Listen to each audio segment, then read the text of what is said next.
যতদিন শুক্রবার পাবেন এই আমলটি আপনি কখনোই ছাড়বেন না। এই আমলটি করলে আল্লাহ রাব্বুল আলামিন আপনাকে এত বেশি ফলাফল দান করবেন, আপনি নিজেই অবাক হয়ে যাবেন।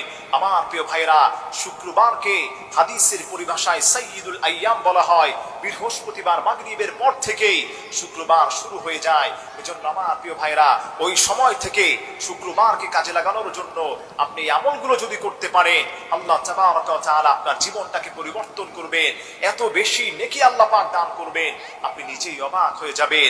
এক নম্বরে, শুক্রবার পেলে যে আমলটা আপনি ছাড়বেন না, নবীজি সাল্লাল্লাহু আলাইহি সাল্লামের উপর বেশি বেশি দুরূদ শরীফ পড়ার চেষ্টা করবেন।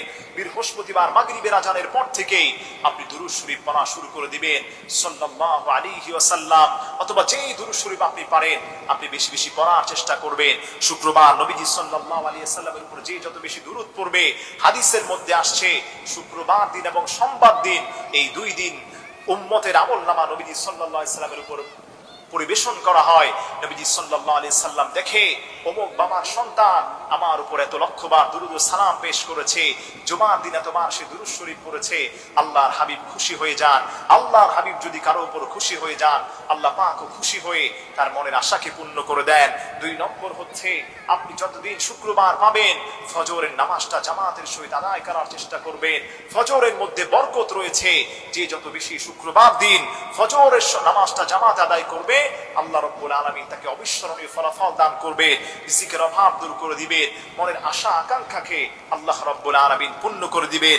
এরপরে তিন নম্বর হচ্ছে, কেউ যদি এই জুমার দিন যতদিন পাবেন এই আমলটা আপনি ছাড়বেন না, সেই আমলটি হলো মিসওয়াক করার চেষ্টা করবেন। হাদিসের মধ্যে আসছে, আসসিয়াকু মাতহারাতুল লিল ফাম মারদাতুল লিররাব, যে বান্দাটা মিসওয়াক করবে তার মুখের দুর্গন্ধ আল্লাহ পাক দূর করে দিবেন, আল্লাহ রাব্বুল আলামিন তার উপর সন্তুষ্ট হয়ে যাবেন। সুবহানাল্লাহ পড়েন। এজন্য জুমার দিন বেশি বেশি মিসওয়াক করার চেষ্টা করবেন। চার নম্বর হচ্ছে, যে আমলটি আপনি ছাড়বেন না, জুমার দিন পায়ে হেঁটে আপনি মসজিদে যাওয়ার চেষ্টা করবেন। হাদিসের মধ্যে আসছে, আল্লাহর কোন গোলাম যদি মসজিদে যাওয়ার জন্য এক কদম ফেলে জুমার দিন, ওই এক কদম ফেলার কারণে আল্লাহ তার পূর্বের এক বছরের গুনাহগুলোকে আল্লাহ পাক মাফ করে দেন। সুবহানাল্লাহ পড়েন। এবং এক এক কদমের উসিলায় এক একটি বছর নফল নামাজ পড়ার সব তার আমল নামায় দান করে। অপর বর্ণনায় পাওয়া যায়, কেউ যদি জুমার দিন পায়ে হেঁটে মসজিদে যায়, প্রত্যেক কদমে কদমে আল্লাহ পাক এক বছর নফল সিয়াম আল্লাহ পাক আদায় করার সব তার আমল নামায় দান করেন। সুবহানাল্লাহ পড়েন। এজন্য আমার প্রিয় ভাইরা, যতদিন বেঁচে থাকবেন জুমার দিন পেলে এই চারটি আমল আপনি ছাড়বেন না। এই চারটি আমল করলে আপনার জীবন পরিবর্তন হয়ে যাবে।